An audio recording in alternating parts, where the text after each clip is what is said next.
Суроо берердин астында атыңызды жана айлыңызды айтасыздар. Биринчи суроо, биринчи микрофон. Мен атым Урматбек Кочкор айылы. Мен ушу сиздин ушу жерге келип, эл менен жолугушуп, көйгөйлөрүбүздү чечип берели деп атайын келгениңиз үчүн касиеттүү Кочкордун элинин атынан сизге рахмат айтып коеюн. Экинчиден айтайын дегеним, ушу мен пенсионерлер союзунун мүчөсүмүн. Ушу көптөгөн пенсионерлердин бир көйгөйү бар. Ушундай бир суроо жаралды.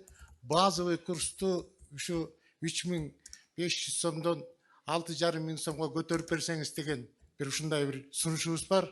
Экинчи сунушум ушу биздин Кыргызстанда өзүңүздөр келгенден бери көзүбүз менен көрүп атабыз. Кандай жаңылыктар, кандай өсүш болуп аткан.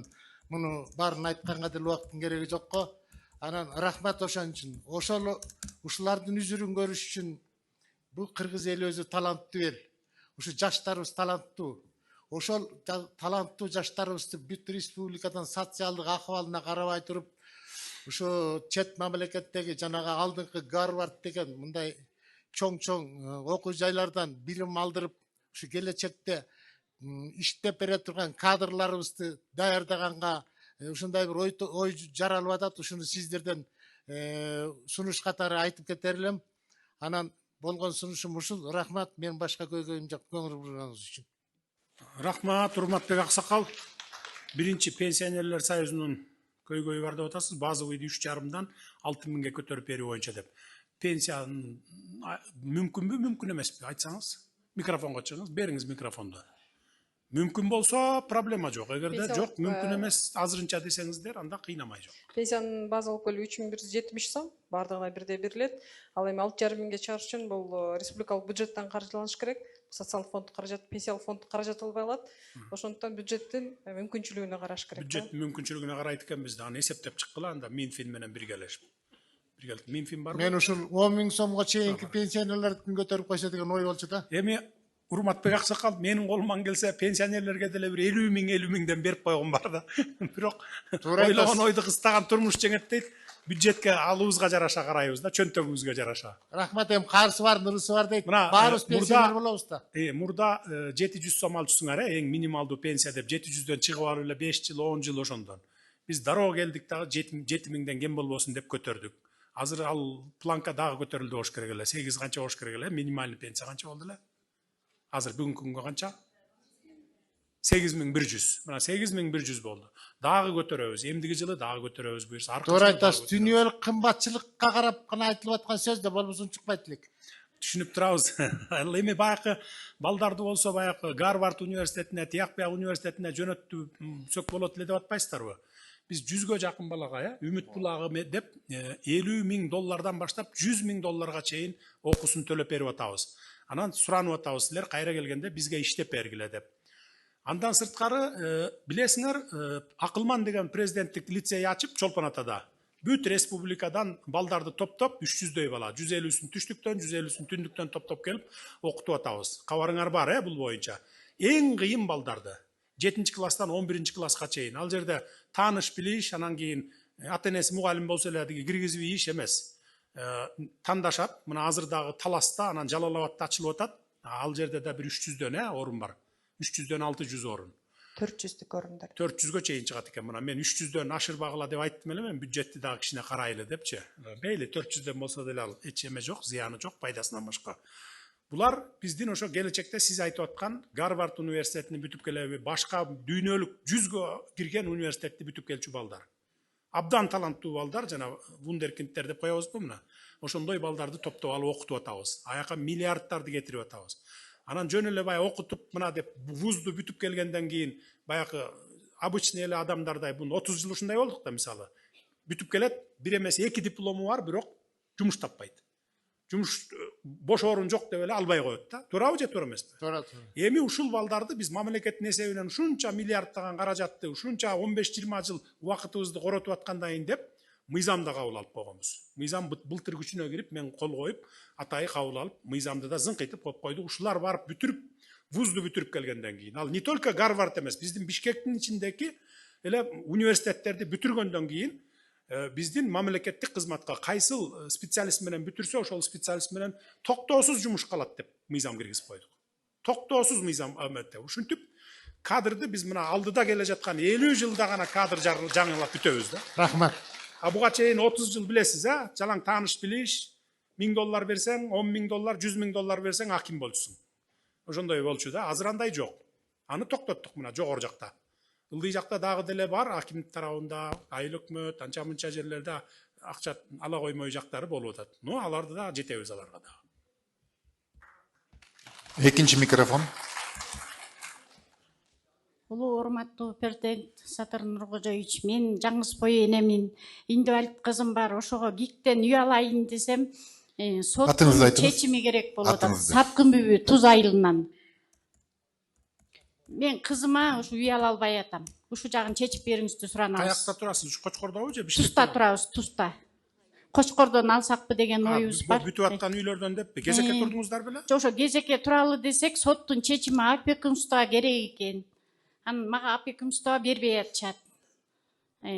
Кыз деген сабак окуганды билбеген, кол койгонду билбегендерге гана берилет, сизге берилбейт деп атышат. Мен Бишкекке чейин барып кайрылып, сиздерге да кат таштагам, бирок жооп болгон жок.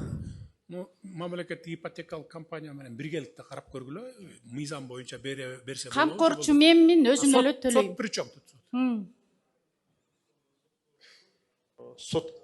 Сот карайт опекунствону, ошол себептен окшойт да, ошо жыйындан кийин мага жолуксаңыз, мен сизди күтүп турам, чечебиз маселени. Ошо соттун чечими эле керек болуп, ошону чечип бериңизди сурайбыз ГИКтен үй алганга. Жыйындан кийин кабыл алып, эгер райондун сотунан бүтө турган болсо, жардам берип бүтүрүп койгула.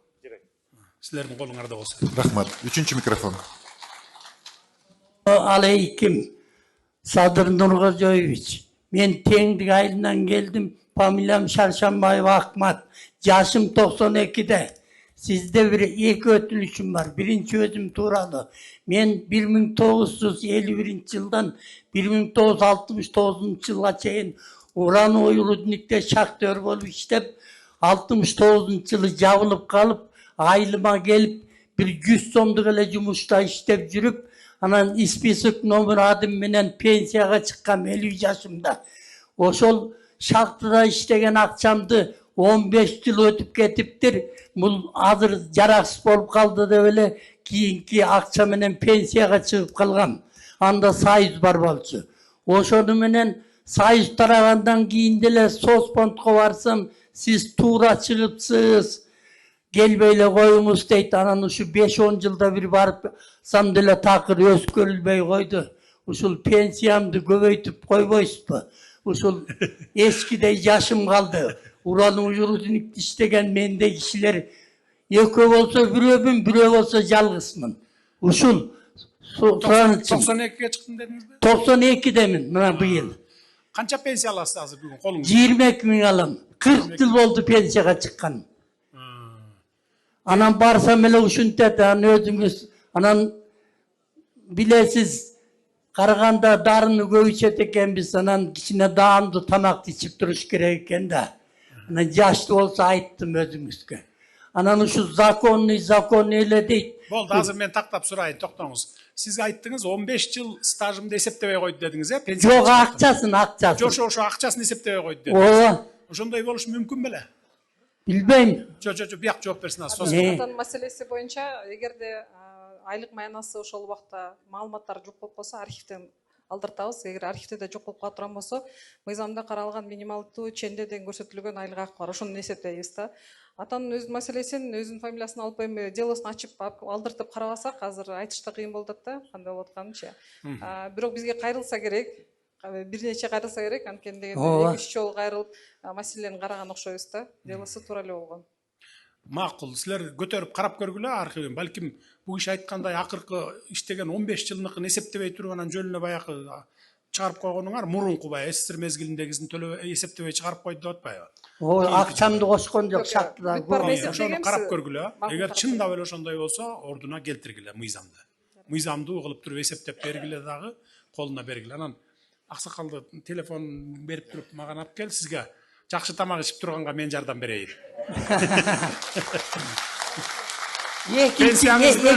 Пенсияңызды мен көтөрүп бере албайм. Ал мыйзам бар, Сосфонд деген бар.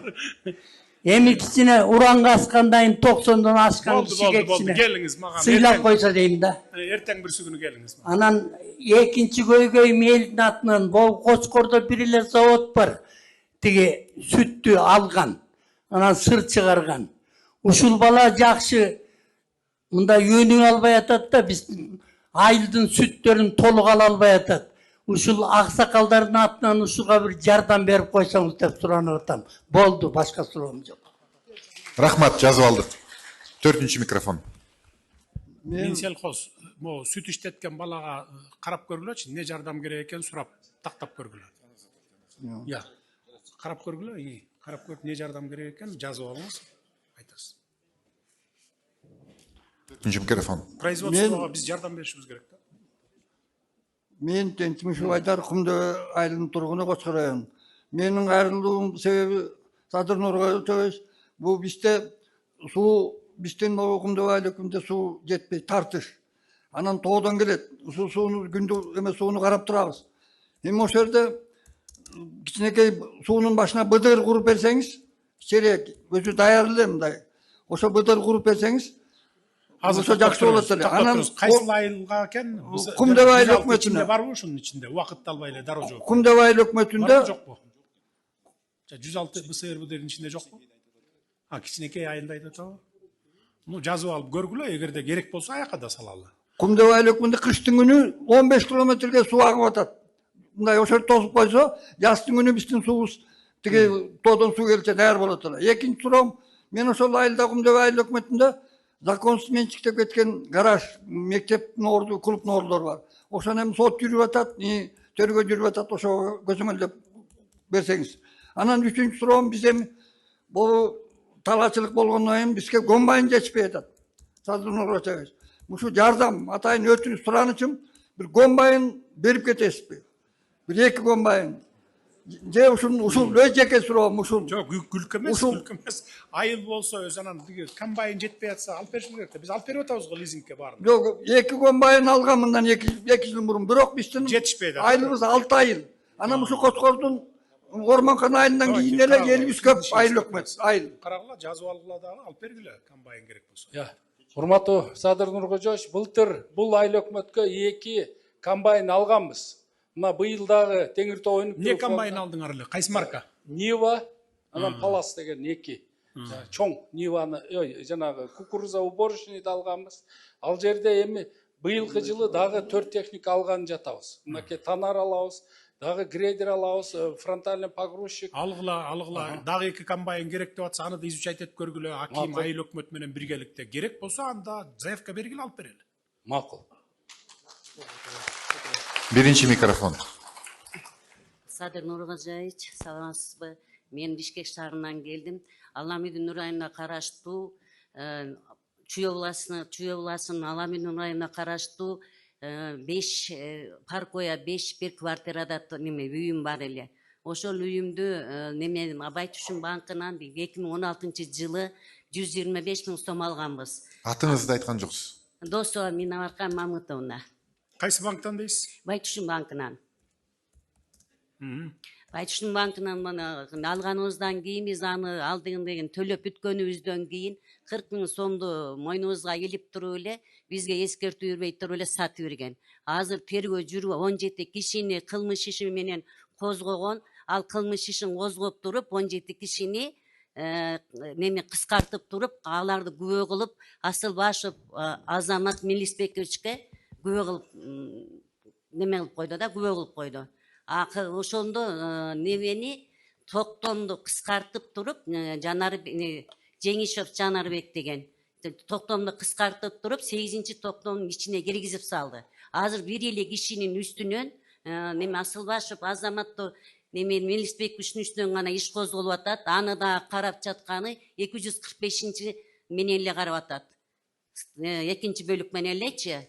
Ал деген ошол жерде 17 бүт Байтушун банкынын немелери, кишилери бүт 17 кишиден. Сизде маалыматыңыз бар бул боюнча. Ошону кыскартылган. Болду, бияк жооп берсинчи азыр. Урматтуу Садыр Нургожоевич, саламатсызбы? Урматтуу Кочкор элинин тургундары, саламатсыздар. Башкы прокурор орунбасары Байдылдаев. Досо эжекебиздин кылмыш ишин жакшы билебиз. Башкы прокуратурадан бир нече жолу кабыл алганбыз.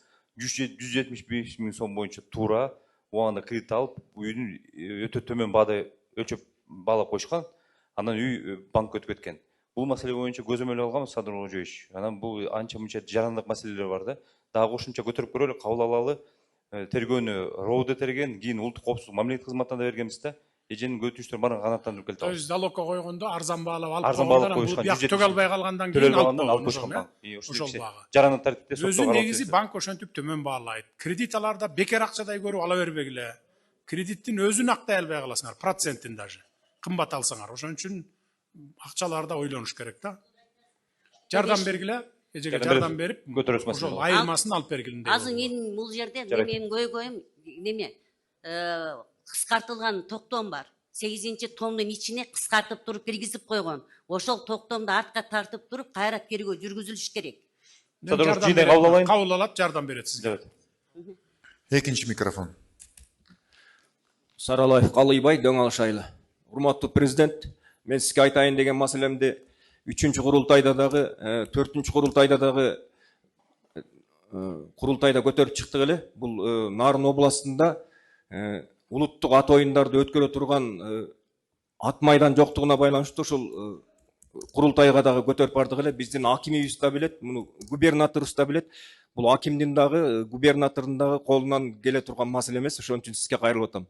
Урматтуу президент, башка областтарда ат майдан, мисалы үчүн эгемендүү күнү же Нооруз күнү кыргыз болгондон кийин барып ошол ат оюндарын көрөлү деп ат оюндарын өткөрө турган ат майдандар башка областтарда бар. Бир гана ушул Нарын областында ат майдан жок да. Ушул мен сизден суранарым ушул Кочкор району өзүңүз айттыңыз, стратегиялык район дегенне байланыштуу ушул Кочкор районуна, Нарын областына керектүү ушул ат майданды бир карап берсеңиз. Биз жер акимдин чогуу аким менен барып ушул Көкжар айылынан 30 гектар жерди караштырдык эле. Элдин улук сааты элдик жыйын өткөн. Андан кийин биз өзүбүз баштадык эле. Госрегистрден прочий жер деп ушул жерге ат майдан курса болот деген акимдин көрсөтмөсү менен баштаганбыз. Бирок Гипроземден бир корутунду келди. Ал жер айдоо сугат жер 45% деп биздин уже жана биздин жаамат өзүбүз акча чогултуп алып ошол Гипроземге төлөнгөн акчалар эми каяка кетет? Түшүнүктүү болду, түшүнүктүү. Мен жазып алдым, карап көрөлү дагы ал күчүбүзгө жараша. Келе жаткан жылы 27-28-дерде. Кочкор районуна эгерде чындап эле неме кыла турган болсо, документтер туура келсе анан карап көрөбүз, куруп беребиз. Саламатсыңарбы? Мен Саманчиев Аралбек, Теңдик айылынын тургуну. Биздин көйгөй элдин көйгөйүн айтайын дегем. Бу 1995-жылы Союз тараганда Теңдик элинин жерлерин эметкенде Турдакун атабыз чогуу келип жерди токтом кабыл алып эл менен ошондо ар бир жан 1885 киши 20 сотыйдан семкос уюштуралы, өзүбүздүн үлөн чарба уюштуралы деп калтырганбыз үлүш жерибизден. Ошол жерди 1-2 жыл жакшы эле Сулайманов деген аксакал башкарып иштетип келген. Андан кийин улам айыл өкмөт алмашып эле ар кайсы чоң келип отуруп, ошол жерибиз азыр жок болуп кеткен. Ошону такыр биздин айылда иштебегендер бөлүп кеткен да ошол жерлерибизди. 20-30 гектардан бөлүп кетишкен. Такыр эле дайын сыкылганда ошол семкосу жоюлуп кеткен, жерибизди бөлүп кеткен. Ушул жерибизди 30 жылдан бери ала албай эле темселеп жүрөбүз. Барбаган жерибиз калган жок, арыстанып. Чечип берген чоңдор жок эч ким. Мына анан түшүнүктүү азыр. Сизге суроом бар, азыр токтото туруңуз. Сиз жерди бөлүп алганда 92-жылдан баштап жерди бөлүп албадыкпы? Үлүш катары деп, ошондо үлүшкө тийип атабыз силерге ал жер. Үлүшкө тийген. Анан үлүшүңөрдүн ичинен 20 сотукту семенной хозяйство деп бөлүп коюп атасыңар. Бөлүп коюп атабыз. Ошол жер канча семья ошентип атасыңар? 1885 жан. Көргөндө Кочкордун районунун баары эле 377 гектар жер болчу. Ошол жерибиз дайын жок. Жеке эле ал жерибиз Көпестен Ормахан айлап кеттім. 290 гектар жерінде дайыны жоқ. Түшүнүктүү. Анан Азыр токтоп туруңуз. Документально барын бар, колуңузга китебиңер тийген, кызыл китебиңер, анан ошол жерден 20 сотуктан бөлүп таштап коюп атасың. Ооба. Прокуратура муну архивди көтөрүп чыккыла, архивтерин. Эгер чындап эле аксакал айтып аткандай болсо, айта кайра кайтарып өзүлөрүнө беришим. Түшүнүктүү, Аткарып алды. Хорошо, булар мага карап чыгып айтат. Анан жок мен Кийинки темага өтүңүз, муну караш керек. Анан ошол жерлерди карайсыңар да. Мен жеке өзүмдүн эмем. Былтыр 2025 жылы менин үлүшкө тийген 59 соты жеримди алып коюшту. Мына. Неге? Сенин жериң курулуш алдындагы жер экен деп туруп алып койду. Мына бу жерде кызыл китебиңиз бар беле? Кызыл китеп бүт документтерим бар. Муну да карагыла. Бул сотко барып карагыла, кызыл китеби болсо неге аласыңар аны? Алып койду. Бирөөгө алып бериштин амалы аракеттин себебиненчи. Менден алып бирөөгө алып бермек да бул жерде. Ошентип эле алып койду менде. Мына документ колумда акимчилик жетекчилиги менен неме кылгыла, чыгып туруп баарын текшерип. Анан ошол жерди мен логистик борбор салайын дедим. Ошол 59 сотыйдычы. Тиги картошка сактагангачы. Мына эмгиче мына бирок эме конкурска койгон жатышат эме. Алып береби бербейби дагы караса. Карап чыккыла, экинчи тарабын карап чыккыла. Чындап эле кызыл китеппи ошону? Кызыл китеби бүт толук. Колуңузда турат бирок, Болгон күнөөсү. Колуңузда турабы кызыл китеби? Бул мындай болгондо урматтуу. Тиги 79-жылы ошол жерге, мен турган жерге, үлүш берген жерге чарбанын коз атарларын кыштатканда бактырган. Ошо чарбалардын коз атарларына жылуу кашар салыш үчүн гана курулуш алдында жерге которулуптур. А мурун айдоо жер болчу ал жер. Жо, сизде азыр кызыл китебиңиз турабы ошо? Кызыл китеп колуңузда турат, Колумда турат. Мына сот аркылуу алып койду. Садыр Нуркожоевич, бул жерде 80 соттук жерин соттун чечими менен муниципалитеттин айыл өкмөттүн балансына алдык. Эми мыйзамдын токтомдун негизинде кайра конкурска коюп, ошол жерге промышленный, бул жерге картошка сактоочу жайга биз берелик деп атабыз. Конкурска жарыялап, мыйзам чегинде ким утса ошол киши утуп алат. Жок, азыр токтоп туруңуз сиз. Кызыл китеби турса мында. Сен кантип алдыңар кызыл китеби турса? Урматтуу аким. Кызыл китебим турат менде колумда деп атпайбы? Соттун чечими менен. Сот чечим чыгарат. Эми кызыл китеби турса, силер сотко бергенсиздер болуп атасыңар ошондо муниципалитет. Жер суу көзөмөлү берилген. Жер суу көзөмөлдө мекемесинин облустун эмеси бир кишиге. Силер сиздин колуңузда канча жылдан бери турат кызыл китеп? 30 жыл. 30 жылдан бери. 30 жылдан бери урун ал жерди цементти бүт тазалагам. 2 жыл тазалап, ошо козулар турган аштоонун 2 жылда мен үлүш кылгам. Бул силер мына көрдүңөрбү мынакей ушул акимдер, айыл өкмөт ушундай катарлыкчылыктарды көп кетиресиңер да, ушу райондун деңгээлинде, облустун деңгээлинде. Кызыл китеби. Тигине колунда турат, биринчиден кызыл китеби, экинчиден уксаң аким.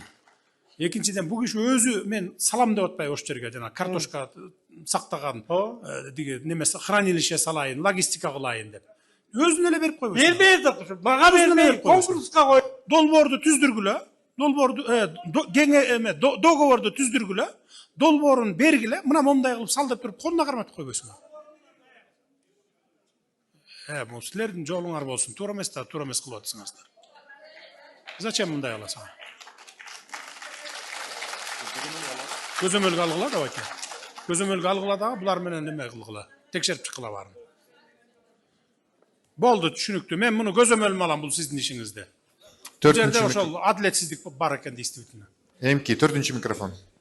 Мен Алканов Аскарбек Абдулгабекович, Кочкор айылынан. Мен жашым 80-де.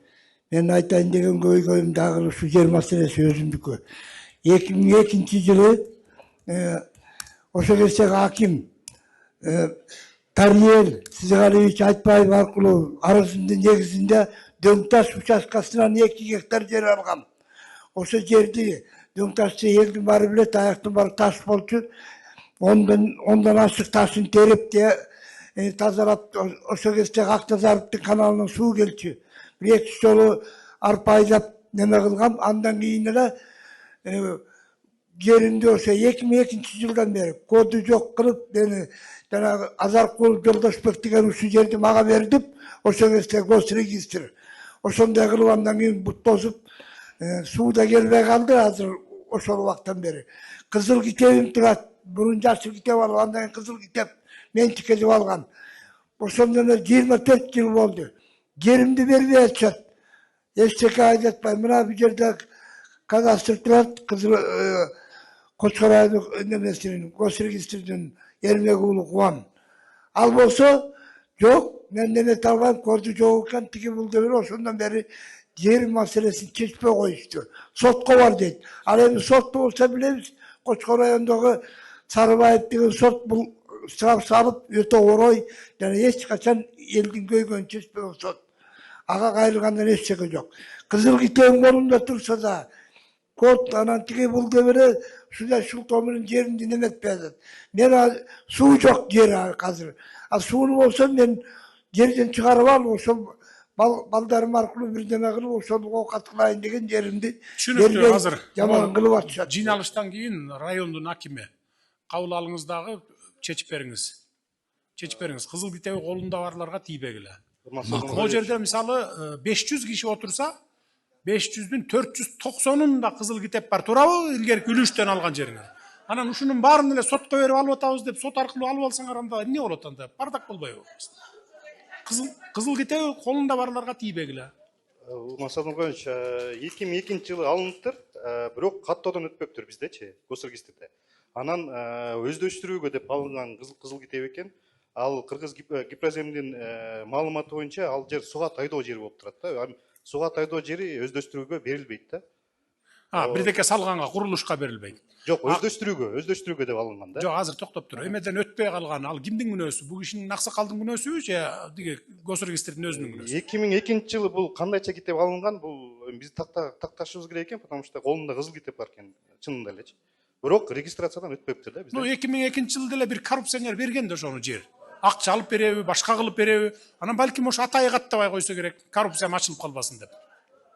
Ошон аныктап. Ал мамлекеттин күнөөсү да. Бул кишинин күнөөсү эмес да.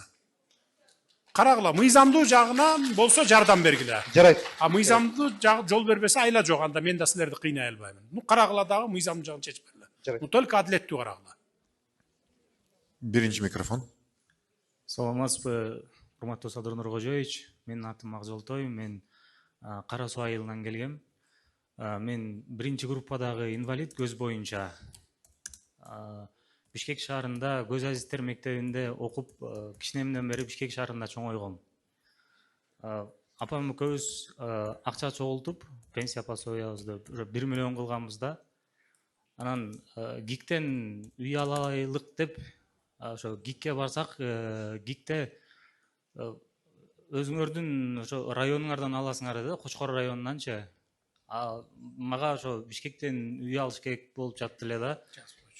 Анткени ошо Бишкекте окугам, Бишкекте болду, түшүнүктүү. Мына мен азыр айтып койдум, бияка деги телефонуңузду берип коюңуз, чакырып ГИКтен бергенге аракет кылып карап көрөлүк немени. Мүмкүнчүлүгүн карап Бишкектен алат. Саламатсыздарбы? Куш келдиңиз. Ушу бабалардын батасы деген Кочкор жергесине урматтуу ажообуз. Сиз ушул ажоо болуп келгенден бери эле Чолпон айылынын жаштарынын атынан спорт комплекс куруу боюнча сиздерге кат жөнөтүп келебиз. Баардык каттарым сакталып турат. 1922 жылы сиздин наамыңызга кат жөнөткөнбүз. 1924 жылы 5 августта министрлер кабинетинин биринчи орун басары Касымалиев келип ушул жерге жолугушуу өткөргөндө дагы жаштардын атынан ушу спорт комплекси куруу боюнча кайрылганбыз. Бирок ушул көйгөйүбүз, ушул маселебиз ушул күнгө чейин чечилбей келатат. Болду апа, болду.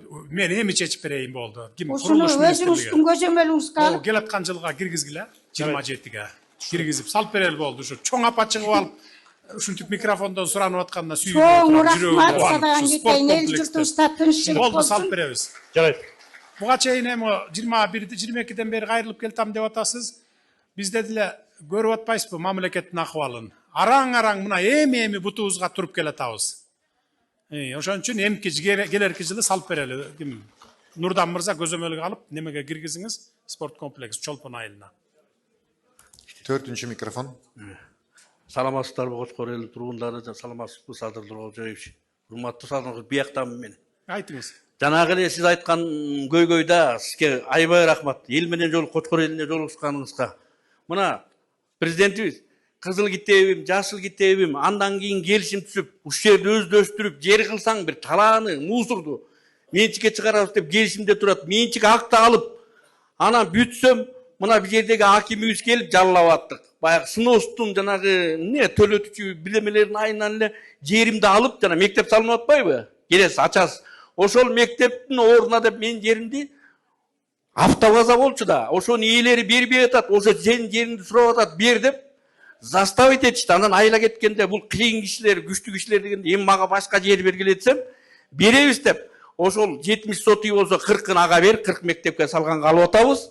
30 калат, 40-ты Семизбелден беребиз деп, ал жерден беришип, мына архитектура начальник баары эле турат. Баары барып кезип, казыктарын кагып, жана темир жол келип атпайбы?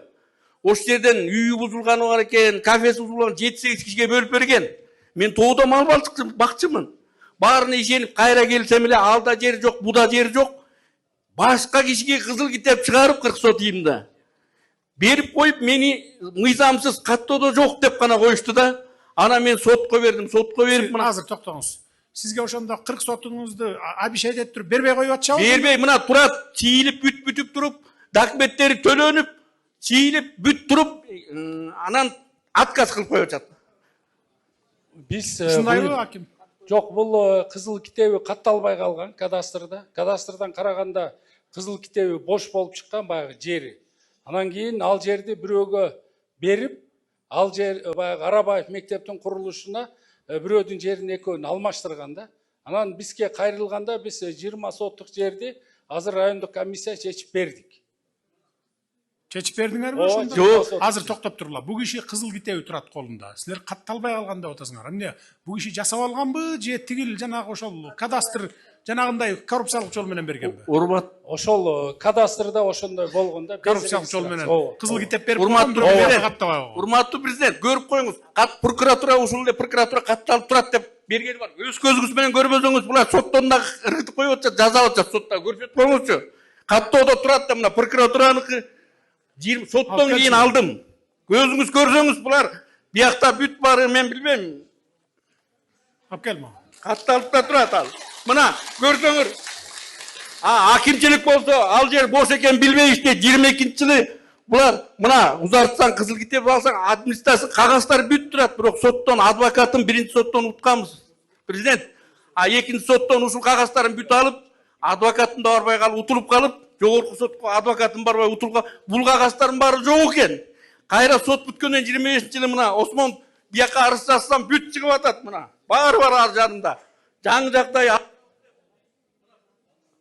Садыр Нуралжоевич, Госсервистин кызматкери тарабынан тур эле мыйзамсыз иш чаралар аныкталган тергөө учурунда, айып бузулган, бирок эскерүү менен өтүп кеткенден байланыштуу кылмыш иш өндүрүштөн кыскартылган. Бирок бул мыйзамсыз берилгендиги боюнча анан чечим чыгып туруп ошо жер алынып коюп атат. Муну демек бул кишинин күнөөсү жок, Күнөөсү жок, Госсервистин жетекчиси коррупционер кадастрдын күнөөсү болуп атабы? Жеке ошонун күнөөсү болчу. Ушу бизде ушул мыйзамдарыбыз дагы ушул илгертен бери келатат да, суроого өтүп кеткен, анан кылмыш кылып коюп, анан кийин болду, мынча убакыт жыл өтүп кетиптир деп туруп күнөөлөй албай калабыз да анычы. Бул жерде да ошондой болуп атат да. Так ошондой. Кылмыш жоопкерчилигине тартып андайларды камаш керек болчу да. Кимдин мындай кылгыла, аким, прокурор баарыңар диге бул киши менен дагы неме кылгыла, чыгып туруп териштиргиле, анан жана 40 соттук жеринди бербей койду деп атпайбы? Анысын бергиле, башка жерден 20-сын бердик деп атасыңар, 20-сын дагы бергиле. Мейли эмне салынбасын, мектеп салынабы, темир жол салынабы, ошол жерге эгерде мамлекетке керек болсо, биз ошогон базар баасында же болбосо башка жерге көчүрүп үй салып берип алгыла деп атам го мен силерге. Мына темир жол салынып атат, Кытай, Кыргызстан, Өзбекстан. 100дөн ашык объектини алып атабыз, туурабы? Бүт баарына акчасын төлөп берип, соодалашып, базар баасында кылып алдык го, туурабы? Биякты да ошондой кылгыла. Мектеп түшөбү? менчик жери турабы? Келип сүйлөшүп туруп алгыла да. Башка жерден бергиле, же акчасын берип алгыла. Кызыл китебин эле тартып алып анан бар тияка чык, мен бу жерге муну салам дегенде андай болбойт да эми. Жеке менчик укугу каякта калат анда.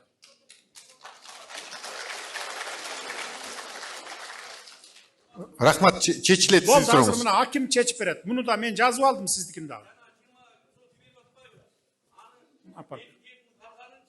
Конкурс аркылуу акцион деди да, 6 айдан бери акциондон тигилерге алдырып ийем деп болбой атып, анан мыйзам эле бар экен бакыт түгүдө 5 жылга эле берип атат. Эми ошон жок дегенде 1 миллиондон ашык чыгым кетти. Суд медикибизге текшертишти, келип текшерди. Чыгымым булардын мен жеримди 9.000 сатса, булардын сатканынан көп мен кеткен чыгымым. Эми ошону 5 жылга берип, ошону менчиге жок дегенде 20 сот үйдү менчиге деп эле берсеңер мен кылатырым да бирдеме. Ол бул аксакалдын маселесин чечип анан мага далаш деп коесуңар. Түшүнүктүү, мен жазып алдым муну. Биринчи микрофон. Урматтуу президент, мен 1930-жылы туулганмын. 90 жаштамын. Байычем 40-жыл. 11 баланын атасымын Байычем герой. Мен өмүр бою сайыстын агында туарга багып чыгып өткөнмүн.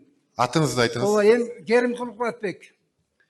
Эмгегиң бар экен, сенин кереги жетпей калды деп Актан Сарып обком секретарь сүйлөшүп атышып, мага өкмөттөн там салдырып беришкен. 11 эме сен мен айтайын, ушу дөңарыш айында жашаймын. Анан эми айланып кетейин, президент баарын жасап атасың. Боюш жол келди бияка. Мектеп салынып атат, садик салынып атат, баары бүтүп атат. Мен болсо ушул 90 жаштамын. Анан мен Кызыл Кең сууда кызым бар. Кең сууда кудам бар. Кудам жашы өтүп кетти, күйөө балам аты Толукбай. Кудагыйым эке барып келген. Анан Нургажы да эке барган, мен эке барганмын. Анан мектебеден намаз окуп турушубуз көчөтүлекте. Анан менин бир анча-мынча кагазым бар. Мен ушуну алып баргандан кийин текшерип окуп, мага жардам берип койсом деп айтамын. Болду ушу. Мактуу, бербейиңиз алды. Ооба. Экинчи микрофон. Экинчи микрофон. Алло, саламатсыздар. Урматтуу, алло дедим. Урматтуу президент Садыр Нуркожоевич, сизге рахмат. Хан айылына келип, көйгөйүбүздү чегип, атым Бегимжан Усубалиев айылынан болом.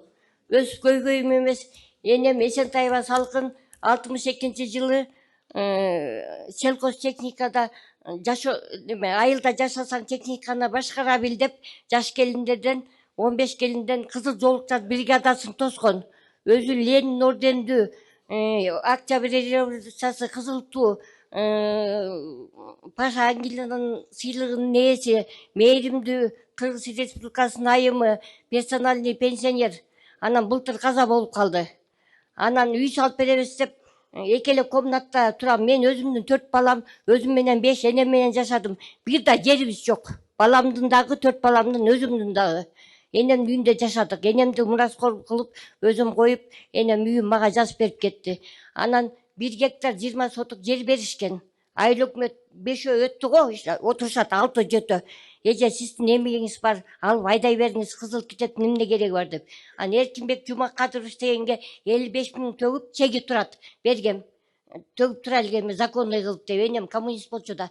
Анан кийин ошол жерди энем өлгөнү 22-июлда өлүп атса, чөп сээп, жок дегенде көчөнүн атын коюп же бир эстелин кое берип десек, алып алышты. Же акционго катыш деп айткан жок. Акционга катышса деле акчасын төкмөкпүз да. Ошону чечип берип койсоңуз жакшы болот эле. Адамдын түрүсүндө сыйы жок, өлгөндө ыйдын эмне кереги бар? Энем 24 жашында жесир калган. 45 жыл трактор айдады. Кыштата жайлата. Түшүндүм. О чогулуштан кийин калып бу жерден бүт баарын кабыл алып, чечип, 3 күндүн ичинде ушу жуманын аягына чейин. Рахмат. Үчүнчү микрофон. Саламатсызбы, урматтуу Садыр Нуркожоевич. Атым Чолпон айыл өкмөтү. 2023-жылы аймактык реформа жүргөн кезде айыл өкмөттүн айрым бир кызматкерлери келишим менен иштеп келебиз бүгүнкү күнгө чейин. Муну айтып атканымдын себеби айыл өкмөт мекемеси жумуш берүүчү, биз болсок жалдан иштеген жумушчу катары эсептелип келип атабыз да. Анткени себеби айыл өкмөт мекемесинде иштеп талаптар бирдей, жогорку органдардан келген тапшырмалар бирдей аткарабыз. Бирок муниципалдык кызматта иштеп аткан кызматкерлерге берилген айрым бир артыкчылыктар бизге каралбай келет да. Мисалга айтсак, биринчиден муниципалдык кызматкер катары эсепке кирбейбиз. Экинчиден эмгек стажыбыз жүрбөйт. Үчүнчүдөн биздин иштеген ишибизди бааланбайт да, мындайча айткандачы.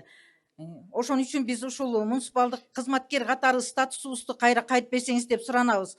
Мына жакында айыл башчыларга кайра статусу ыйгарылып берилди, бирок бул жерден вуз кызматкери менен биздин экономический статус кызматына дагы эле статус берилбей калды. Ошондуктан ушул жагын карап берсеңиздер, мына бүгүнкү күнү муниципалдык кызматкерлердин күнү экен, биз ошол кызматкерлерге да эсепке алынбай жатабыз. Жалданма жумушчу катары келишим менен иштеп келатабыз. Ушул маселени чечип берсеңиз. Бир суроо да сизге. Сиз мурда айыл өкмөттө иштеп келгенсизби, АТРга чейин? АТРге чейин иштеп келгем, азыр иштеп жатам. Айыл өкмөттүн кызматкери болуп иштеп келгенсиз, э? Айыл өкмөттүн. Ай эмнеге андан кийин АТРдан кийин сиз айыл өкмөттүн кызматы эмес жалданма иштеп атасыз? Келишимде ошондой көрсөтүлгөн. Айыл өкмөттүн айыл өкмөт мекемеси Кимдер? Эмнеге андай болуп калган? Булар элекинчи мыйзам негизинде. Муниципалдык кызматка кирбейт, булар наемный по контракту иштешет да. Мына бүгүнкү күндө айыл башчылар да ошондой контракт менен иштешип атпайбы? Эми мына сентябрда мыйзам кабыл албадыкпы? Эми кол койсом азыр алар дагы госслужащий болот. Ооба. А булар эмнеге мындай болот? Булар эмне ашыкча кызматкерлерби же кандай? Булардын айыл өкмөттүн штатынан сырткарыбы же? Штатынан сырткары. А эмнеге штатынан сырткары? Эмне ошондой эме барбы? Муниципалдык кызматка кирбейт да. Контракт жүзүндө. Канча киши сотрудник иштейсиңер ошондо айыл Биз өкмөттө? аскерге эсепке алуу столунун кызматкеринен экөө, статус экономист бирөө. Буга чейин 23-жылга чейин Ошондо үчөөңөр азыр тиги контракт менен иштеп атабыз. Бул Кыргызстан боюнча эле ошондой да. Карап көргүлө. Анан зачем контракт менен? Эгерде ошондой булардын кереги, кызматы керек болуп атса, зачем контракт отургузуп коесуңар? Постоянно алып коелу. Эмгек маянабыз да бүгүнкү күндө тазалоочулардын эмгек маянасына барабар болуп атат да. Биз анткени ошол муниципалдык кызматтерге каралган артыкчылыктар бизге тиешеси жок болуп атат. Азамат мырза, өкмөт карай турган иш экен да бул. Карагыла Бишкек. Рахмат. 4-үнчү микрофон. Саламатсызбы, Садыр Нуркожоевич. Мен Айсулуу Кошкор районунан болом. Бирок Бишкекте турам. Азыр студент болгонума байланыштуу. Анан ошол себептерден мага өзүм экинчи топтогу майыптыгым бар. Азыр Кыргыз-Түрк Манас университетин бүтүрдүм да. Ошол себептен общежитиядан да чыгарып жатышат мени. Ошондуктан азыр мага Бишкектен ГИКтен социальный ипотекадан үй керек болуп жатат. Мен сизге 6 ай мурун кайрылганмын, кат жолдогонмун, бирок ал кат сизге жетпептир. Азыр уруксатыңыз болсо, ошол катты өзүңүздүн колуңузга берип койсом, жана ошол катта бүт барып подробно жазылган болчу да, сиздин да убактыңызды Макул, бербейиңиз, алдыгы жигиттерден берип жибериңиз. Макул. Карап жотуп алып. 1-инчи микрофон. Саламатсызбы, урматтуу президент. Мен Акжар айылынан атым Арсыгул. Менин маселем мамлекеттин коопсуздугуна карата болгон ички ой толгоолорум ошону койсоңуз. Биринчи, паспортто ичинде улут деген графаны Тайырбек Сарпашев иштеп турганда алып таштаган. Ушуну кайра кийирсе болот го деген ойдомун. Себеби кимдин ким экенин биз билбесек, бүгүнкү күндө ар кандай нерселер болуп жатат. Бул улут деген кирген, барып паспорталарда улутумду кыргыз деп жаз десеңиз жазып берет кыргыз деп. Рахмат. Бул бар кирген. Кийинки суроого өтүңүз. Экинчиси, армияга балдарды орус, кыргыз, башка улут дебей бүт баарын алып, бүгүнкү күндө стройбат түзүлсө, муну менен муниципалдык, ипотекалык үйлөрдү курса оңойго турат, мамлекетке дагы, элге дагы кызмат кылган балдар адистик алып чыгат, өстөрүнө жакшы кетип атканда анча-мынча акча алып кетет. Ушул чечилсе. Üçüncüsü akademiya nauka. Bu bizdin Tokoy kurap kaldı, kurt jep. Bu Tokoy menen 90 жылдардағы ушундай болгон. Эми азыр бүгүнкү күндөгү кураган Tokoydun kurttары таладагы беделерге жугуп атат. Ушуну академия наук бир нерсе ойлоп тапса. Андан кийин төртүнчүсү коррупция. Бул коррупцияны канчалык сиз болгон кызматкерлер менен болгон неме менен тыйып жаткан менен козу карындай улам чыгып жатканы тынчтандырбай койбойт.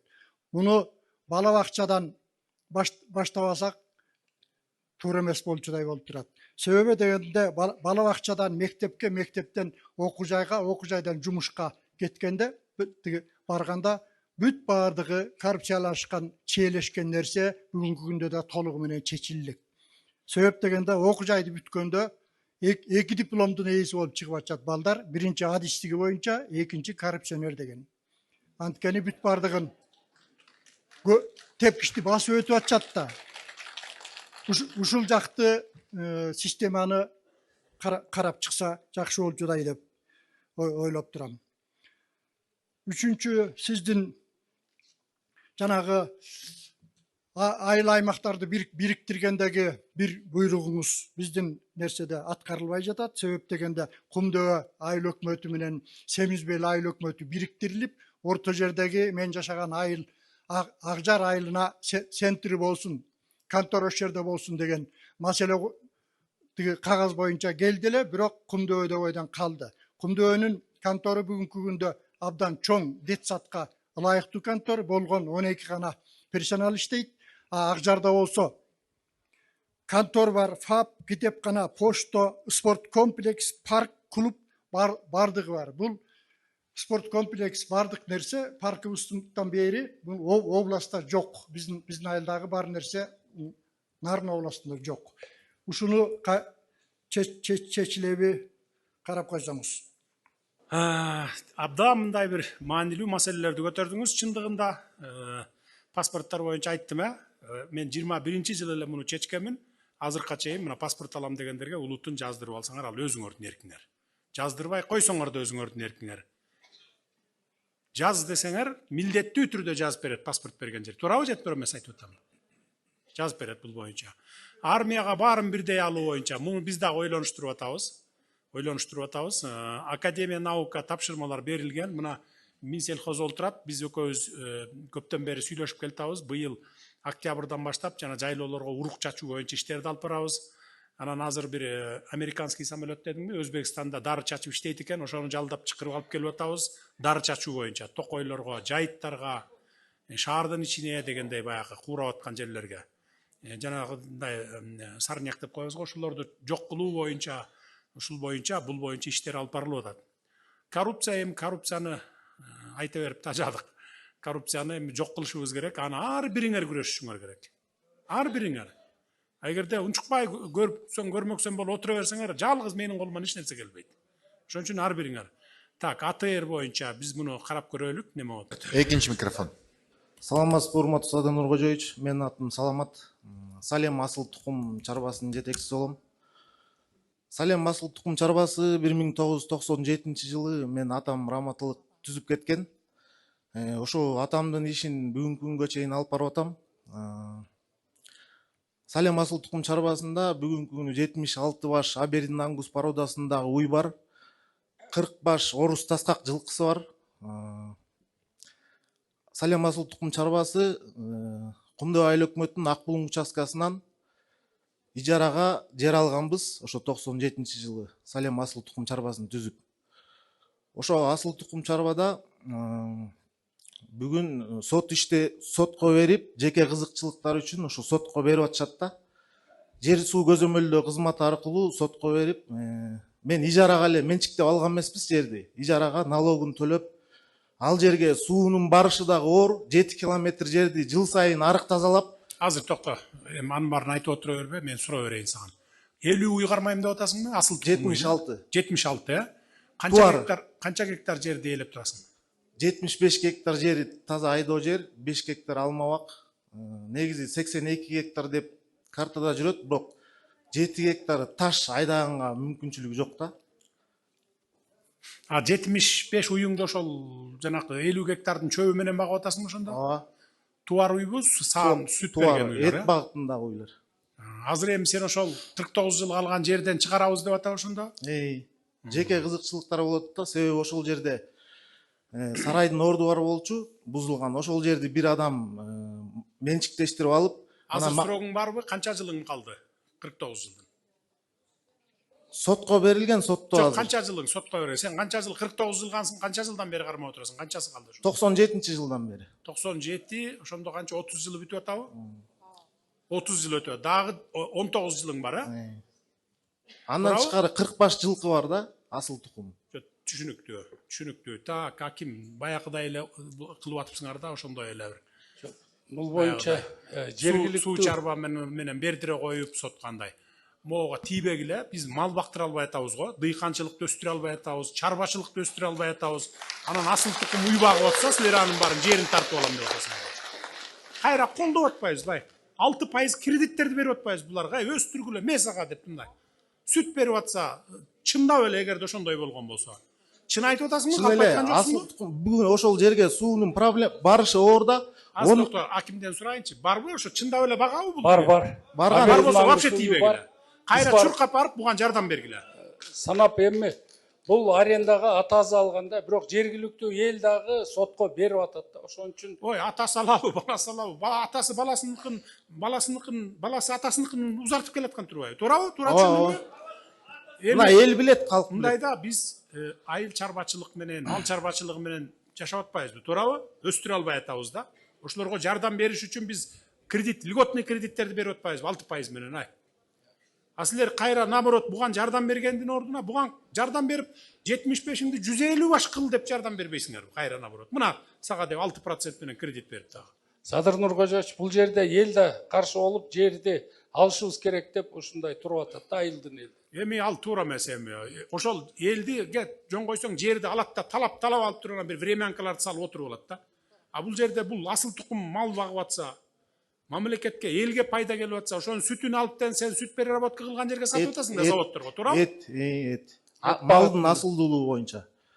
Аттыгы ладно, уйдуку сен сүтүн сатып атасың, 75 уйдун сүтүн, туурабы? Этин. Заводко, сүт переработка кылган заводко.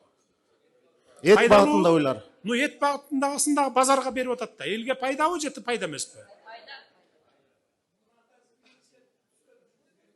Болду, тийбегиле дагы иштей берсин. Наоборот, жардам бергиле. Рахмат. Эгерде мал бакпай, пустой кармап эле, мына мен алып алгам деп, же малым жок жатса, анда бир жөн, туурабы? Эгер андай болсо, тийбегиле буган. Жардам бергиле тескерисинче. Үчүнчү микрофон. Саламатсызбы, Садыр Нуркожоевич. Мен Эпкин айылынан Гүлзат. Мен сизге чоң өтүнүч менен келдим. Менин балам 2025-жылы март айында Россияга кеткен, иштегени.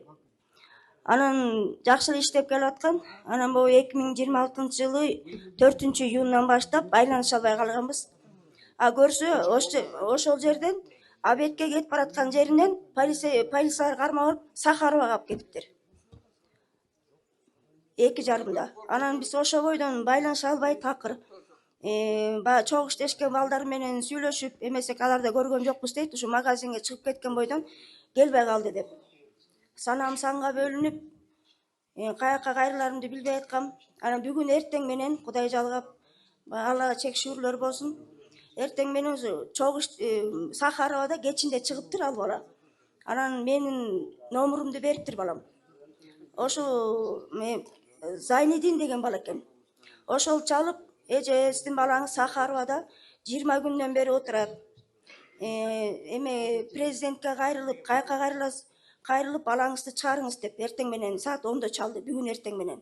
Сизге чоң өтүнүч менен келдим, ушу балама жардам. Не болуп кармалыптыр ал? Жөн кармалган жок болсо керек. Жок, эмеге жумуштан Абетке чыгып баратып, магазинге кетип бараптыр. Анан эмесинде чөнтөгүндө өзүнө тиешел чөнтөг документтери жок экен. Эме комнатасында калыптыр. Анан ошол жерден эле полицейскийлер кармап алып. Анан ошо 20 күндөн бери ошакта жатат деп атабы? Ошол жакта эртең менен. Чөнтөгүндө наркотик, жанагыдай химический эме жок бекен? Жок. Химический наркотик. Жок, стройкада иштеп аткан балам. Анан ошого Мында прокуратура неме кылгылачы, эгерде нарушение жок болсо депорт кылып чыгара берсин, эгерде андай кылмышы жок болсо. Россиянын ген протосу менен сүйлөшөбүз. Сүйлөшкүлө дагы эгерде кылмышы жок болсо, анда ал эми паспорту жок болсо чыгарбайсың да, депорт кылып берет. Садыр Нурович, эми аты жөнүн полностью азыр мага жазып берсеңиз, ушул жерден азыр тактап туруп мен сизге эметип, эмнеге кармалган, кандай болгонун тактап айтып берем. Азыр деген эме экен да, Захарада. Ошо. Азыр мындай кылыңыз. Могу чогулуштан кийин биякта узун эме турат, коридор. Ошо коридордо бүт ушулар барып отурат, кабыл алат. Баарыңарга эскертүү да. Кабыл алып, эмне маселеңер болсо, мага үлгүрбөй калганыңар болсо, ошол жерге айтасыңар. Экинчи дагы бир эме суроом бар эле эске. Бул элдик Эпкин айылынын, Эпкин тургундарынын көйгөйү. Бул эме бала бакча. Бизде деген 2015-жылдан бери бала бакча сала албай келебиз. Себеби акча каражаты гана эме кылат да, кармайт. 103 орунду бала бакчаны. Түшүнүктүү. Курулуш министри жазып алгыла, бала бакча боюнча кийинки жылдарга кыласыңар. Жарайт. Азыр мектеп бала бакчаларды биз силер суранбасаңар деле келатабыз. Бир 100дөн ашык мектебибиз калды айылдарда. Бай эски илгерки мектеп. Ошо 27-28 жылы жаңыртабыз, андан кийин бала бакчаларды болсо биз куруп эле келатабыз айылдарга, чоң айылдар куруп келатабыз. Жарайт. Кура беребиз аларды. Төртүнчү микрофон. Саламатсызбы, мен Дамира Кара Тоо айылынан, бирок өзүм Ысык Ата районунан келдим. 4-5 жылдан бери апамдын үйүн соттошуп келем.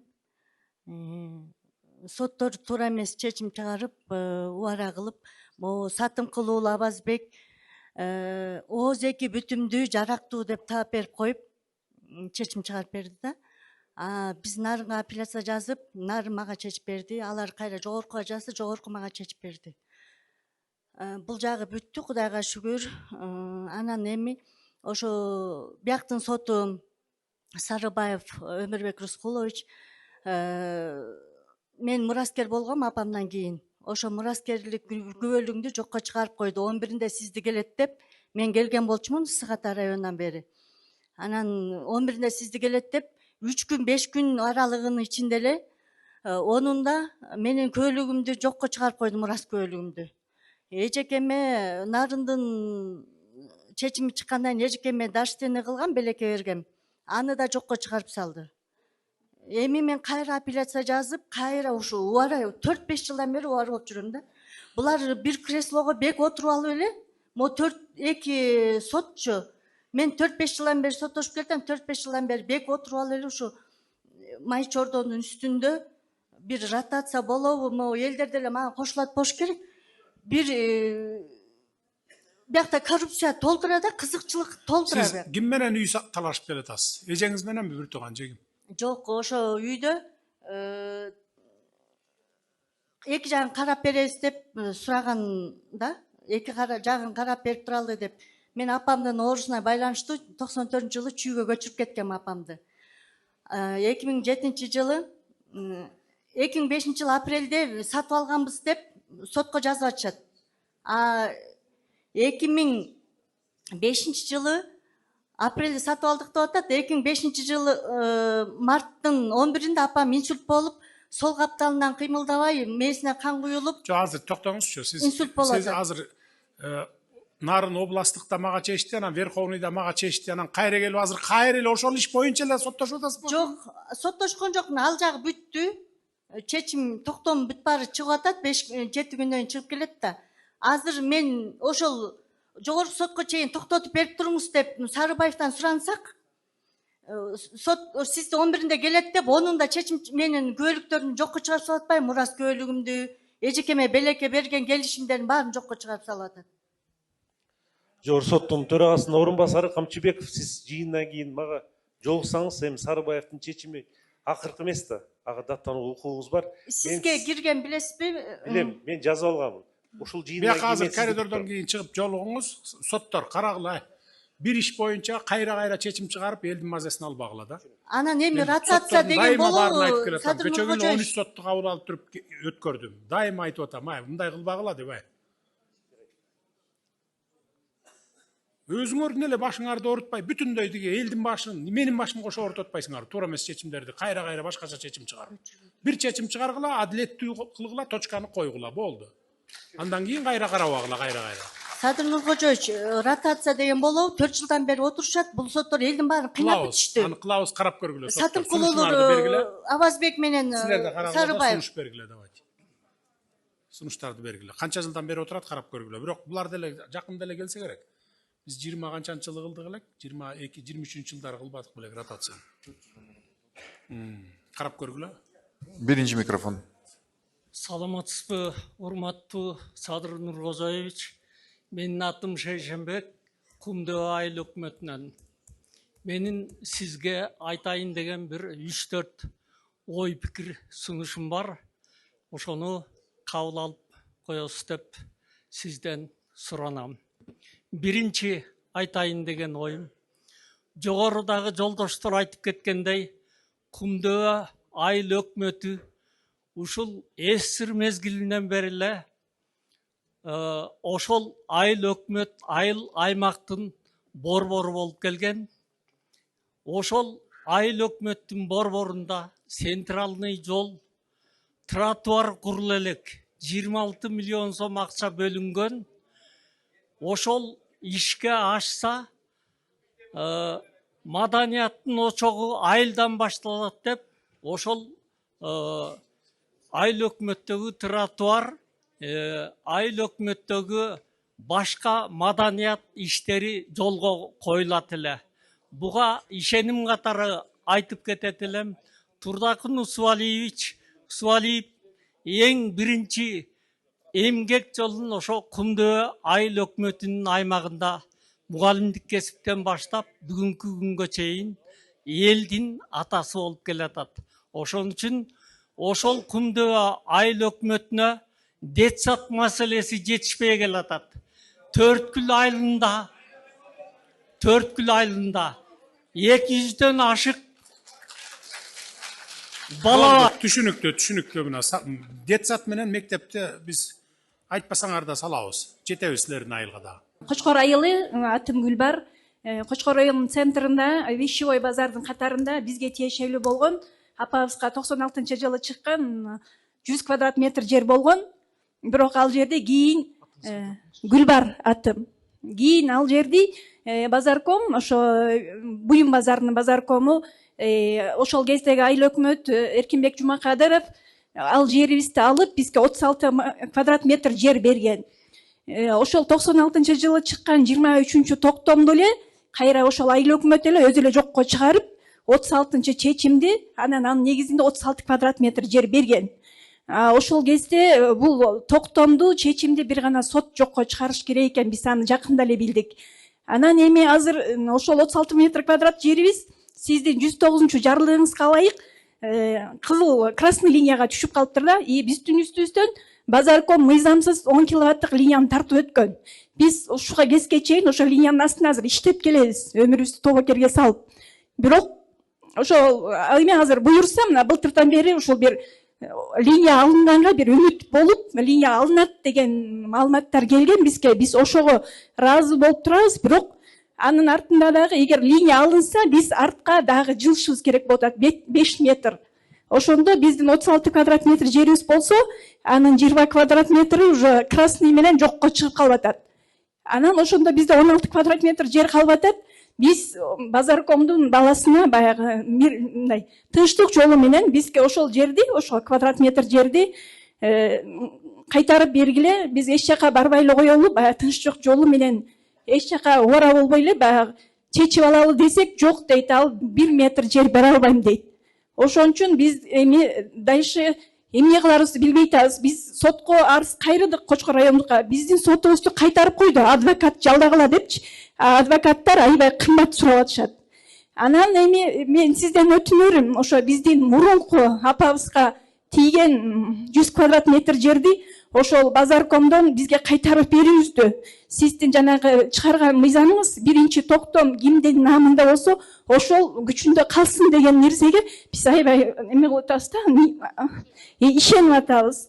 Анан ушунча жылдан бери, мына 15 жылдан бери биз ошо линия боюнча соттошуп да келдик. и соттор, межрайонный сот, областной сот бизге чечкен чечимди жогорку сот жокко чыгарып койгон. Ал боюнча биз токтоп калганбыз, мейли депчи, мейли бизге эч ким тийишпесе биз окатыбызды кыла берели деп. Бирок былтыртан баштап кайра ушундай козголгондо биз ооба генеральный прокуратурага сизге да кат жолдогонбуз, бирок ал сизге жетпептир. Анан бирок ушу биздин маалыматыбызды сизге кат жүзүндө да азыр сиздин өкүлдөрүңүзгө бердик. Толук маалымат ошо жерден да алып бизге мындай адилеттүү чечим чыгарып бересиз деген ниеттемин да. Кочкордун немесиндеби? Центринде, Буюм базарынын катарында. Нурдан мырза, аким өкөңөр чечкиле, айыл өкмөт болду. Биз акимчиликке барганбыз, айыл өкмөткө барганбыз, бирок булар сот аркылуу чечишкиле деп эле артка мага жолугуңуз кызыл сызыктар боюнча карап, жанагы жерлердин бөлүштүрүү боюнча дагы биз өзүбүз карап беребиз. Рахмат. Үчүнчү микрофон. Саламатсызбы? Мен Исакеев айылынан болом, атым Курманбүгү. Мен сизге ыраазычылык айтайын, анан сиз менен учурашайын деп эле келдим. Сиз президент болгону Кыргызстан өнүгүү жолунда бир топ алгылыктуу жумуштарды жасап жатасыз. Сизге ыраазбыз. Анан эсиңиздеби 2006 жылы менин кызым авария болуп экөөбүз жалдын больницасында жатып жана баланын жүрөгүн көтөргөн апа менмин. Ошол баланын дайым аманчылыгын тилеп мен. Анам жүрсө экен десем аман экен. Андагы менин неберем азыр Австрияда окуп жатат. Анан сизге аябай ыраазымын жасап жаткан алгылыктуу иштериңизге. Анан ыры жазып келгем.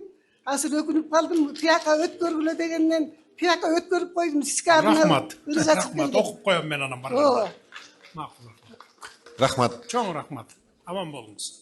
4-нчү микрофон. Саламатсызбы, Карачаев Шакирова. Урматтуу Садыр Нургожоевич, я очень извиняюсь, я немного волнуюсь. Садыр Нургожоевич, ушу Кочкор районунан мыкты инсандар чыккан, мыкты мамлекеттик кызматкерлер. Ушу мамлекеттик кызматкерлердин арасында 2 рет шаардык депутат, Бишкек шаарынын депутаты Жаныбек Асанбеков чыккан. 2 ай мурун белгисиз себептер менен мандатын тапшырды. Анын артында 6000ден ашык добушу бар. Шайлоочулары көп жолу сурашты, эмнеге мандатыңызды тапшырдыңыз деп. Бирок ошол сыр бойдон калды, сиздин жеке жолугушуңузга аракет кылып кире алган жок. Анан азыр сиздин иниңиз Жаныбек Асанбеков залда отурат, сиздин абдан чоң өтүнүчү бар эле, Садыр Нургожоевич, чекке катпаңыз, 5 мүнөт берип коюңуз. Жаныбек Асанбеков эмнеге мандатын тапшырды жана эмнеден купуя сырлар бар экенин сизге айтып бермекчи. Кана турчу залда болсо. Чыкчы ошол микрофонго, 4-нчү микрофон. Неге тапшырдың? Кайсы депутат? Жогорку кеңешпи же Бишкек? Шаардык кеңеш, Бишкек шаардык кеңеши. Саламатсызбы, Садыр Нургожоевич. Мен экинчи чакырылыштын Бишкек шаардык кеңешинин депутатымын. Март айына чейин эмгек фракциясынын лидери болгом. Бирок кандайдыр бир жагдайлардын уламынан мени алып барып мандатын тапшырткан. Мен сизге ошол боюнча көп жолу кайрылгам, катымда жөнөтсөм, катым кайра БШКга келиптир. Азыркы учурда сот иштери жүрүп атат. Ошол кайсыл адамдар алып барып тапшыртканын кичине купуя болуп атат. Ошондуктан мен сизден суранып кетмекчимин. Айтыңыз ачык эле, ким аны артында турган кишилер? Айтыңыз, эл билсин да, бул жерде жашыра турган эчтеке жок. Ким сени кыйнап тапшыртты? Кайсы фракциянын немеси болчумун дейсиз? Эмгек фракциясынын лидери болчумун. Эмгек бул кимдики эле? Салымбековдуку. Анан ошолордун менен чогуу бардың беле депутат болуп? Негизи партиядан баргам. Ошо партиядан. Чогуу баргансың да ошолор менен. Ошолордун командасында болдуң белең? Туура, ооба. Анан ошолор кетирип атабы кыйнап сени? Алар дагы болуп атат. Анан сиздин дагы кеңешчиңиз Кубандыков Жаныбек Абдубахабович чалып же камаласың, же барып тапшыр дешти. Барбай тапшырбай койдум. Таң атканчы саат 5ке чейин кармашты. Саат 5те аялыма чалышыптыр. Келинчегим 9-айда сохранение болчу. Ал звонок туккандан кийин суусу кетип калып, больницага кетиптир. Анан мага айтты, аялың больницада, же кызыңды танда, же мандатыңды танда деди. Айла жок, мандатын тапшырып бердим. Бул иш тигил прокуратура кайра карай турган иш экен. Ал ошол менин кеңешчим деген, ал кеңешчим эмес те, тигил 21-жылдары мен келгенде бир 20дай кишиге, бул баягы билесиңерби, коомдук башталыштарда деп бир удостоверение берилет эле. Ошентип бир бердим эле дагы кайра 1 жылдан кийин алып койгом анын баарын. Анан ошондон бери эле кеңешти. Ал камалып жакында эле чыкты, билесиңер, Жакында чыгып, үй камагында жүрөт, 1-2-3 иштери бар экен, ошону бүтүрбөсөң кайра камаласың деген неме менен талап менен прокуратура камаган аны. Камактан кайра чыгып, азыр ишин бүтүрүп жүрөт. Мына көрдүңөр, ушундай кесепетинен анан камалат көпчүлүгү. Антип менин атымды саткан, мен кеңешчисимин, мен тууганымын, мен мындаймын деп бирөөлөрдү алдап акча алгандар да болгон. Бардыгы камакта кайра акчаларын кайтарып берген. Дигил должностька койгондор дагы болгон. Антип атымды сатып кыла берет. Ишенбешиңер керек эч кимге. Мен анан бир туугандарымды, үй бүлө, бала чакамды билесиңер, мындай иштерге аралаштырбайм. 5 жылдан бери аралаштырсам угат элеңер го бир деркени. Мына баласы кийлигишип атат же аялы же бир тууганы деп, андай жок. Анан ушинтип ошо атты сатып эле мен кеңешчиси болчумун, анан мен ушундай командасында болчумун дегендерге ишенбегиле. Калганын эмне себептен ал? Эмнеге себептен мунун мандатын алганын текшергиле. Жарайт. Чакыргыла, териштиргиле. Неге муну мандатын? Жакшынакай эле иштеп аттың белең өзүң? Туура, Садыр Кожоевич, мен прокуратурага кайрылгам, бирок кандайдыр бир кыска жооп келди. Жакшы эле иштеп келаткан 5 жылда ошол элдин көйгөйүн, шаардык тургундардын көйгөйүн көтөрүп, эл менен бийликтин ортосунда көпүрө болуп келем, Садыр Кожоевич. Сенин артыңда турган киши ким эле? Кимге мандатыңды алып берди? Ошол Сабынбековдордун башка дагы бирөөсү келди. Дагы бир командасына эле. Сен жакпай калган экенсиң да аларга да. Мен ошол көйгөйлөрдү көтөргөндөн алардын базарлардын маселелери дагы көтөрүлүп, мен базар үчүн келген эмесмин, эл үчүн келген дегенде ушундай кыйынчылыктар болуп калды. Ошол эле учурда БШКга дагы менин мандатымды негизи жанагы аймактык шайлоо комиссиясы чечим чыгарып, БШК бекитет экен, бирок БШК беките электе мен өзүм арызым менен кайрылгам, арызымды кайра кайтарып алам, мени мажбурлап келишкенде, бирок алар дагы аны карабай койгондуктан сотко бериңиз дешти. Азыр сот иштери жүрүп атат, бирок прокуратурадан мага жооп келген, биз сиздин ишиңизди карай албайбыз деп. Неге карай албайсыңар? Кошумча арыз алабыз. Бишкек шаардык кетирип аткан болсо. Бишкек шаардык прокуратурасы карадыш керек. Биз маалымат жок экен менде. Кошумча арызды алып туруп, кошумча текшеребиз дагы. Садыр Кожоевич, өзүң Кочкорлуксуңбу? Кочкорлукмун, Кочкордун элимин. Мен Ысык Ата районунан жогорку кеңешке кандидат болуп 4000 голос алгам бул жылы. Шаардан 2000ден ашык өзүм шайлоочуларым бар. Садыр Кожоевич, кайсыл убакыт болсо да мага бир 5 минут. Жогорку кеңешке өтпөй калдыңбы анан? 3-чү орундамын. 3-чү орунду алгам. 3-чү орунду алып калып өтпөй калдың, а? Сизди Садыр Кожоевич сураныч кайсыл убакта да болсо 5 минут мага бөлүп бериңизчи, мен сизге ошонун баарын түшүндүрүп айтайын. Хорошо, бошогондо чакырып кабыл алам мен. Рахмат. Биринчи микрофон. Саламатсызбы, урматтуу президент? Мен Кочкор району Көкжар айылынын жашоочусумун. Атым Сакенова Гүлсана Садырбаевна. Мен сизге кайрылуумдун себеби 2025-жылы апрель айында Бишкек Кемин районунан ДТП болуп уулум кырсыктады эле.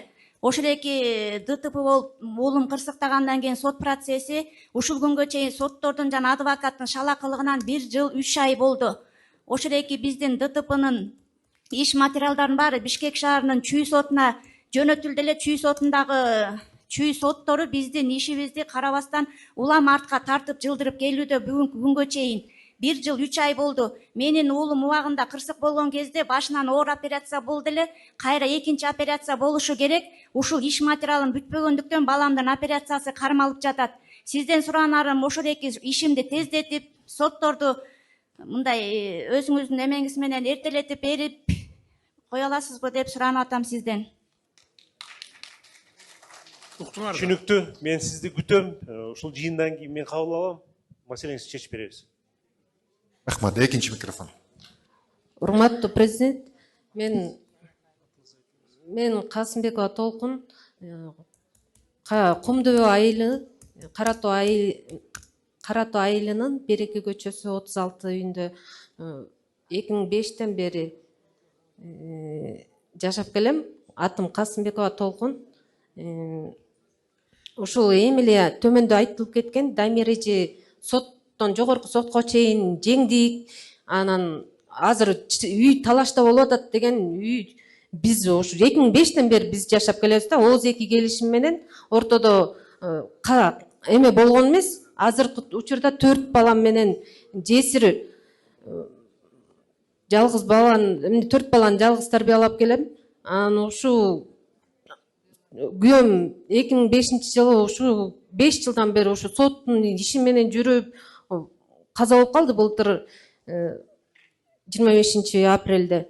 Андан бери мен ага чейин эч кандай маалыматым жок эле. Кайнатам бүтүрүп атат. Эми келин кыргыздыкы менталитет ушундай да. тиги кийлигишпей эле калай биз документи бар экенин да билген эмесмин да. Анан качан күйөөм каза болгондон кийин ошону билгенден кийин мен ошондон бери мындай аралашып келатам, бирок толук маалымат мага жете элек да. Утур эле бир тияка чечилип калат, утур бияка чечилип калат. Анан бул жерде 25 жылдан бери, 21 жылдан бери жашап келаткан өзүбүздүн менчигибиздей көрүп жашап келатканбыз да. Эч ким бизге бирөө басып келген эмес. Бул менин үйүм, бул жер сатылган эмес деп эч ким айткан эмес. Ошончо курулуш биз 21 жылдан бери тапкан ташыганыбыздын баарын ушу үй салганбыз да. Жолдошум экөөбүз бирден ал үйдү азыр соттон минтип атат. Бүтө эле үй дуал фундамент 3 комнат. Анан дуалы жарым-жартылай көтөрүлгөн үй болчу да. Аны биз квартирага убактылуу жашап турсун деп бергенбиз деп атышат. А мисалы бүтө эле үйдү кантип квартирага берет? Анан тем более ошону мисалы айтыш керек эле да. Бул үй сатылган жок. Сиз буларын салып атасыңар, эмне коруп атасыңар деген бул жерден тема айтылбайт да. Бир гана бир тарап. Толкунайм. Азыркы айым эме кылган маселе боюнча экөөңөрдүн ортоңордо экен да. Азыр сиз биз мен кеткенден кийин, эл тарагандан кийин, урматтуу сот, биякта алып калып экөө менен тең тактап абдан, анан кийин диги соттордун чечимдерин карап туруп, только адилеттүү чечимди кылгыла. Азыр мындай талаш тартыштар аябай көп, билесиңер, документ албай убагында жашай берип, анан азыр кыргыздар мурда орус туугандар эле соттошчу эле, бир тууган эн атасы менен бала чака деп, атасы баласы менен, бир тууган менен азыр бизде пайда болгон. Бизде да ошондой да, бир тууган менен квартира талашып жүргөн, машина талашып, үй талашып, жер талашып жүргөндөр бар да. Анан силер эми юристтер билесиңер. Кимиси калп айтып атат, кимиси чын айтып атат. Эки тарап тукканда эле билинип калат. Каяк жагы адилеттүү экенинчи түшүндүңөр, точканы коюп койгула, болду. Экинчи тарабы өзү сезет баары бир. Биз баары бир туура эмес экенбиз, биз тарап депчи. Бирок кыйкырып өкүрүп жүрө берет да. Силер адилеттүү чечимди чечип чыгарып туруп, чекитти коюп койсоңор бүттү, ошо менен арызданбайт көбү. Ошол сот боюнча дооматтар көп экен, ошол себептен ушул сотко арыздарыңар болсо, мен баарыңарды күтөм, ушул жыйындан кийин вакытты үнөмдөш үчүн. Ошол себептен мен күтөм силерди баарыңарды. Саламатсызбы, Сатыр балам. Кош келиңиз Кошкор жерине. Атым Асыл Сулайманова. Кошкор районунан Ишке Булак жеринен келдим. Мен өкмөттүн үйүндө турам балам. Мөгдөм эле үйдү менчикке чыгарып берчи балам. Суранам, өтүнөм, жолдошум ошол жерде 25 жыл иштеп, эмгеги толтура. Таш, сарай, жана свалканын баарын чыгарып, ден соолугу болбой, ашкастандан рак болуп каза болду. Ошол үйдү мага менчик, өзүм 80демин. Үйсүз калбайм балам. Балдарыңыз барбы? Канча балаңыз бар? Эркек балам жок, жалгыз кызым бар балам. Турмушка кеткенби кызыңыз? 59-та. Турмуштабы? Жок, жолдошу каза болгон. Балам бирге турасыңарбы? Ооба, чогуу турабыз. Арысымды кабыл алып койчу, көп сүйлөбөйүн. Неме кылчу? Өсүңө рахмат балам. Баягы карап көргүлө. Мыйзамдуу жагын карап көрөлү да, эгер менчигине чыгат. Баягы губернатор, сот прокурорго мантышка барып жолугуп келген. Анда да карагыла, эгерде мыйзам жол берсе, биз төлөнчү акчасын биз жардам берели, кылып берели. Карапайым элдин көйгөйүн уккан келгенсизге Аллах таалам сизге чексиз ыраазы болсун. Урматтуу Садыр Нуркожоевич, биздин Кочкор районунда СПА деген бир чоң монстр бар. Канча бир жылдан бери ушунун көйгөйү чечилбей турат. Жана өткөндө жогоруда бир аксакалды айтты, Дөң таш участкасынан жеримдин баары ушинтип турат депчи, сугарылбай. Ал жерде негизи бир 2 айылдын кызыкчылыгы үчүн бир чоң бысер. Мен Кара Суу айылынан атым болот. 2 айылдын кызыкчылыгы үчүн суу иштери жүрүп жатат. Ушул СПАны мамлекеттигин суу чарбасын алсаңыздар жакшы болмок. Анан экинчи маселем.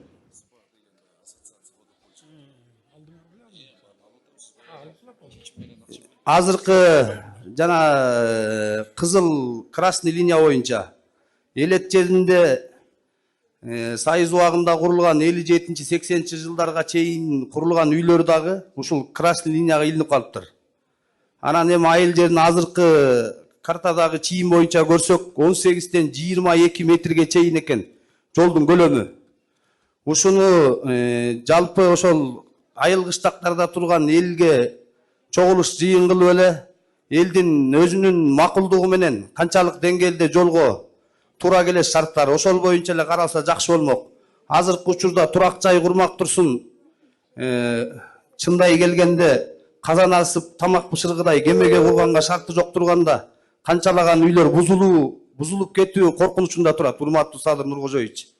Ушул экини дагы тапшырма катары өзүңүздүн жергиликтүү бийликке ушуну сунуштап кетсеңиз жакшы болот эле. Рахмат көңүл бурганыңызга. Нурдан мырза, карап көргүлө, эмнеге красный линияга эме кылып койгон? Жөн эле киргизип коюшкан жокпу? Жөн эле киргизбейбиз, бул баягы расчеттор менен чыккан. Жолдун категориясына жараша, ошо расчет менен чыгарып туруп, анан жана красный линияны коебуз.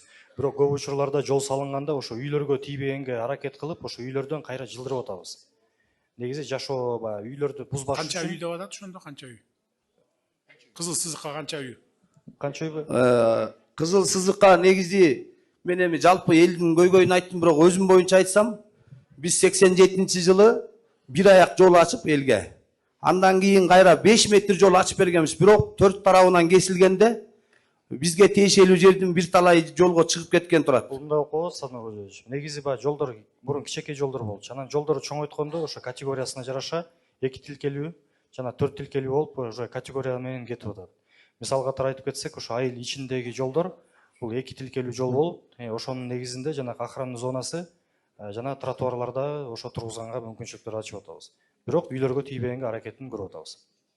Хорошо. Садыр Нуркожоевич, кыскача мен да маалымат берип койсом, бул жерде баягы айылдын ичиндеги жолдор бүгүн суу киргизип атабыз, жаңы линия электропередач, азыр эле мына тротуар деп кетти. Ошондо баягы кызылга түшүп калып атат да. Ошо менен баягы общий мындай норма, анан ген план негизинде иш алып барганга аракет кылып атабыз. Саламатсызбы, Садыр Нуркожоевич. Ушу биз суудагы тиги үйдө атыбыз Чыңгыз, тиги Караңкөй айылынан болобуз. Биз жер сурагана келген жокпуз, Садыр Нуркожоевич. Үй сурагана келген жокпуз. Баягы айылдын тургундарынын көйгөйүн айталы деп келдик. Бул жерде биздин мектеп 2007-жылы жер титиреп, анан 2 жылдык убактылуу мектеп салынган. Азыр плачевный состоянияда мектеп салынбай, кышкысын суук балдарга окуганга условиясы жок да. Анан экинчиси болсо, бул бизде монстр деп айтып кетпеди, ошол сыяктуу бизде Темир Болот Абыкеев деген байкебиз бар. Аким болду биздин Кочкордо. Сиздин советниңиз Чолпонбек Абыкеевдин иниси да. Аны Кащей деп ат коюп койгонбуз байке. Бессмертный да, коррупциялык болгон ишин баарын тактыксак прокуратурага беребиз. Кайра эле сот акталып кетип, уламдан улам башка жерге аким болуп барып атат да.